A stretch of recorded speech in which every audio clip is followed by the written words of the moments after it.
Hello प्यारे बच्चों, आपका स्वागत है हमारे YouTube चैनल पर फिर से। हमने लास्ट क्लास में चैप्टर 4 को कवर किए थे, जिसमें पार्ट 1 और पार्ट 2 कवर हुआ है। आप चैप्टर 5 अब हम स्टार्ट करेंगे। उसके लिए हमें थोड़ा सा इंट्रोडक्शन करेंगे, इंट्रोडक्शन पढ़ेंगे इसके बारे में, चैप्टर 5 में है क्या। तो मैं आपका आफ्ताब भैया, तो चलिए फिर शुरू करते हैं।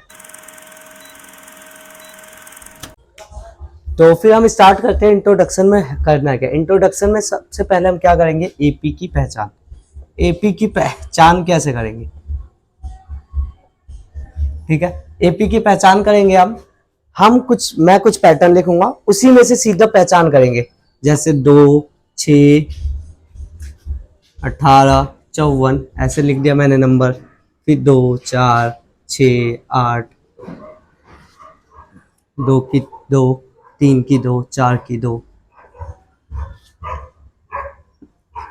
3, 0, -3, -0। ये मैंने 4 पैटर्न लिखे। अब इसमें से पहचानते हैं कि एपी कौन सा है। ठीक है, एपी पहचानने के लिए सबसे सरल शब्द में कहूं मैं कि अगर पहले ये देखते हैं इसमें कितना बढ़ रहा है। इसमें बढ़ क्या रहा है? 4, लेकिन 4 बढ़ रहा है। इसमें कितना बढ़ रहा है? 12, लेकिन हम देखेंगे बढ़ नहीं रहा। अगर मैं 3 से इसको गुना करूं, फिर इसको 3 से गुना करूं, फिर इसको 3 से गुना करूं, तो यही आएगा, आ रहा है। इसमें देखेंगे तो 2 बढ़ रहा है, इसमें 2 बढ़ रहा है, इसमें 2 बढ़ रहा है। इसमें पावर हो रही है, हर एक नंबर बढ़ रहा है और पावर क्या हो रही है? 2 हो रहा है। ठीक है, इसमें क्या हो रहा है? 3 कम हो रहा है, इसमें भी 3 कम हो रहा है, इसमें भी 3 कम हो रहा है, यही हो रहा है। अब एपी हमें क्या बताता है कि अगर समान अंक से या तो बढ़े या तो घटे, या तो प्लस हो समान नंबर या माइनस हो एक जैसा ही नंबर, तो इस हिसाब से ये हुआ और ये हुआ, एक जैसा ही नंबर है। 2 ऐड हो रहा है इसमें, और इसमें 3 क्या हो रहा है? माइनस। या तो समान नंबर से क्या होना चाहिए? ऐड होना चाहिए, और या तो समान नंबर से माइनस। ये मल्टीप्लाई और पावर वाला कोई सा भी एपी नहीं कहलाएगा। तो आपका एपी कौन सा हुआ? ये नंबर। ठीक है, अब इसमें हमें और क्या क्या सीखना है। इसमें जो समान अंतर होता है उसे डी कहते हैं। डी को हम सार्व अंतर भी कहते हैं। सार्व अंतर। सार्व अंतर क्या? कि ये कितना का अंतर है। जैसे इसमें 2 का अंतर है ना? इसमें कितने का है? -3 का अंतर है ना? इसे क्या कहते हैं? डी, सार्व अंतर। ठीक है, डी आ गया। अब ए क्या होता है? ए होता है पहला पद। पहला पद, फर्स्ट सम। जैसे कहे कि ये क्या हुआ? पहला पद ए। ये क्या हुआ? ए। ए हो गया। ए एन क्या होता है? अब ए एन सीखेंगे तो ए एन होता है अंतिम पद। अंतिम, अंतिम पद। ठीक है, अंतिम पद होता है। अब लास्ट सम कह लो।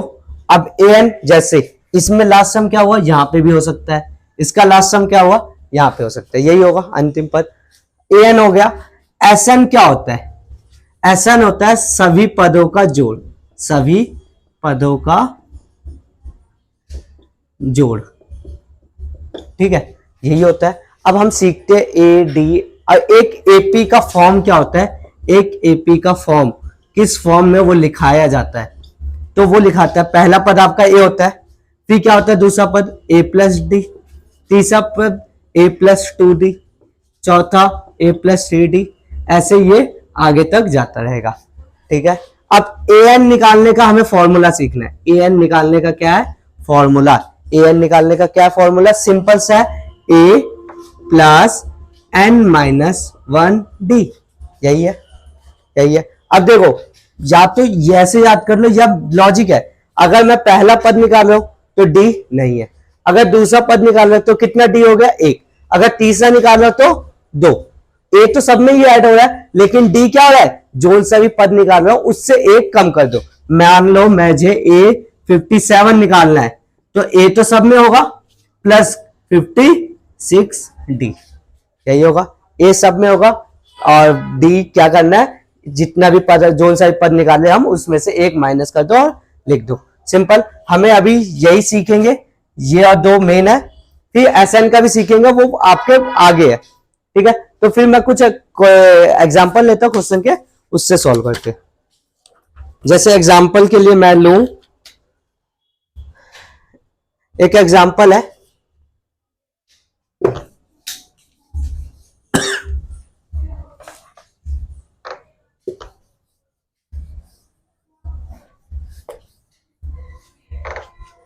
क्या है, एग्जाम्पल 2 देखोगे आप एनसीईआरटी बुक का, एग्जाम्पल 2 का पहला पार्ट है 4, 10, 16, 22। क्वेश्चन क्या कह रहा है, which of the following list of number from an AP, इनमें से पहले पहचानना है एपी कौन सा है, ठीक है। फिर if they form of AP, तो नेक्स्ट टू टर्म्स, अगले दो पद निकालने हमें, ठीक है। तो सबसे पहले पहचानते हैं ये एपी है यानी, इसमें कितने बढ़ रहा है 6, इसमें कितना बढ़ रहा है 6, इसमें कितना बढ़ रहा है 6, 6 बढ़ रहा है। मैंने क्या बताया था, अगर समान बढ़े, एक ही जैसा नंबर बार बार बढ़े या बार बार कम हो तो क्या कहलाएगा, वो एपी है। तो यानी ये एपी तो है, एपी है, ठीक है, एपी है। अब क्या कहा कि अगले दो पद, ये कौन सा पद है, A1, ये A2, ये A3, A4, हमें कौन सा निकालना है, A5 और A6। A5 निकालना है, मैंने बताया था क्या फॉर्मूला बनेगा, A प्लस कितना है 5, तो एक कम कर दो और D से मल्टीप्लाई, ठीक है, यही होगा। और 6 का A प्लस 6 है तो एक कम कर दो 5D, यही होगा। ये हो गया A5 A6। अच्छा, अब D कैसे निकालते हैं, D निकालने का भी एक फॉर्मूला है, क्या है, AN माइनस AN माइनस 1, यानी आप जो सा भी पद लोगे पहले, उससे एक पहले पद माइनस कर दो। जैसे मान लो मैंने अभी दूसरा पद लिया, तो दूसरे पद से पहला, इससे पहले कौन सा पद है, पहला, तो 10 में से 4 गए, कितना आया 6। ऐसे ही मान लो मैंने चौथा पद लिया, तो चौथा पद लिया कितना आएगा 22, चौथा पद है 22, इससे एक पहला कौन सा हुआ 16, तो 22 में से 16 गए 6, यानी डी पता चल गया 6, डी पता चल गया 6, डी हमें पता चल गया 6। अब आते हैं इसमें पुट करते हैं, पहले हम A5 निकालते हैं, A5 निकालते हैं यहाँ पे, A5, A कितना है पहला पद 4 प्लस 4, D कितना है 6, इसको सॉल्व करोगे तो 4 प्लस 4 24, तो कितना आ गए 28, 4 24 4 28। A6 निकालते हैं, 4 प्लस 5D,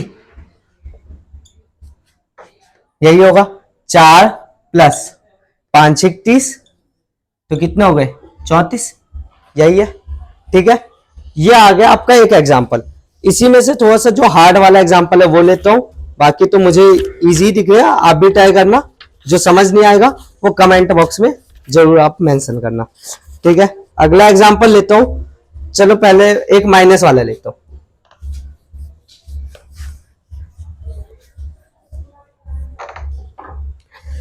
-2 2 -2 2 -2। सबसे पहले हमें पूछा है कि ये एपी है या नहीं। अब देखो क्या हुआ, -2 से 2 गए तो 4 बढ़े, फिर 2 से -2 आए 4 -4 हो गए, फिर -2 से 2 गए 4 बढ़े, फिर क्या हुआ 4 कम हो गए, यही हुआ। लेकिन मैंने क्या बताया, या तो बढ़े एक जैसे या तो घटे एक जैसे, लेकिन यहाँ क्या हो रहा है, एक बढ़ रहा है एक कम हो रहा है, एक बढ़ रहा है एक कम हो रहा है, यही हो रहा है। तो ये एपी है या नहीं, एपी नहीं है, एपी नहीं है, ठीक है। एक और एग्जांपल लेता हूं, 1, 1, 1, 2, 2, 2, 3, 3, 3। इसका आंसर आप कमेंट बॉक्स में डालोगे कि ये एपी है या नहीं। अगर ये एपी हुआ तो आप नेक्स्ट 2 टर्म्स निकाल के भी बताओगे, ठीक है। अब हम एक्सरसाइज के क्वेश्चन करेंगे नेक्स्ट वीडियो में, आज के लिए इतना ही, ठीक है। आपको जो सा भी डाउट हो क्वेश्चन, तो आप कमेंट, जो भी आपको समझ नहीं आया तो आप जरूर कमेंट बॉक्स में मेंशन करिएगा, और हमारे चैनल को लाइक कमेंट सब्सक्राइब जरूर करिएगा और शेयर भी जरूर करिएगा। धन्यवाद आप सबको हमारे साथ जुड़ने के लिए।